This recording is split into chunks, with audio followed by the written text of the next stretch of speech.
So for my session, I interpreted the broader festival theme of fame, and I thought about what kind of fame is really important today, and the conclusion I came to that actually it's the fame of me, it's the fame of the individual.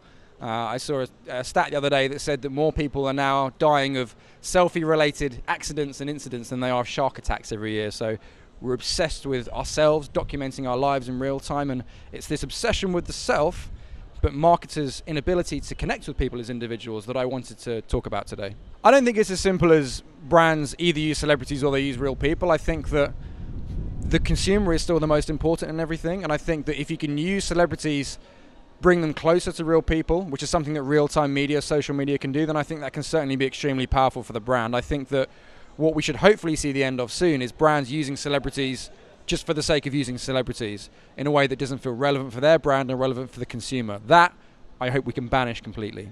Yeah, I mean, ultimately what it comes down to, I think, is being willing to reorganize how you work to prioritize the consumer instead of prioritizing your own products and services. And that's how most established brands have worked for years and years and years and years, and it's the whole new generation of kind of Silicon Valley born brands who can do seamless personalized experience because they're built from the ground up to do that. So what I think we're seeing at the moment is an age in which big established brands are having to reorganize themselves so that they can design around the lives of people and connect with people as individuals in a better, more seamless and more effective way. I think that, you know, data contains two things essentially. It's noise and it's meaning, and I think that a lot of organizations don't have the right people in place to help sort between the two things. I also think that that's only part of the challenge. I think once you have the meaning, I think what you then need to do is work with the right creative people to turn that meaning into something creatively and emotionally very resonant for people. It's not just about actionable insights, but how can those insights drive emotionally resonant experiences? So it's a step-by-step journey, and we're seeing brands go on it at the moment, but it's very much a work in progress, I think.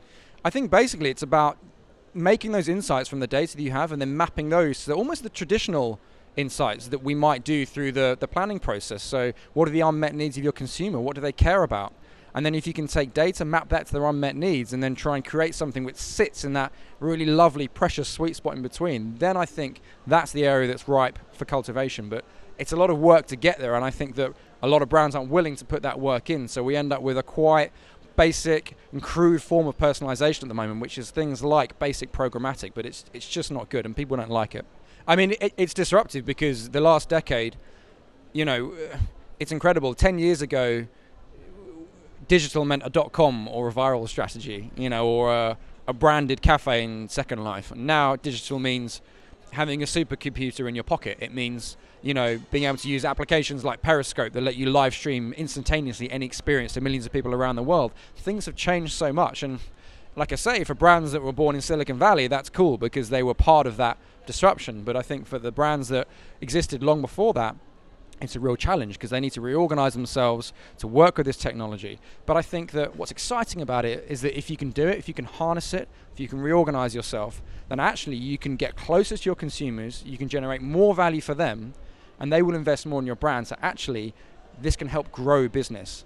But it has to be done from the ground up, and it has to be committed to properly by those brands in question, I think. Yeah, I think that this year is great. I love the venue. I think it's, you know, really focuses everyone, which is great. I think the Kristal Apple is impressive to me because it's got a great turnout. Lots of people come, and it feels like the whole country's industry, the whole region's industry will come here, and that's different to other events which tend to, you know, get people of sort of semi-interest coming along. So I think everyone's enthused, they're excited, great turnout for the talks, and it's why I came back this year, and it's why I'll come back next year if I'm asked.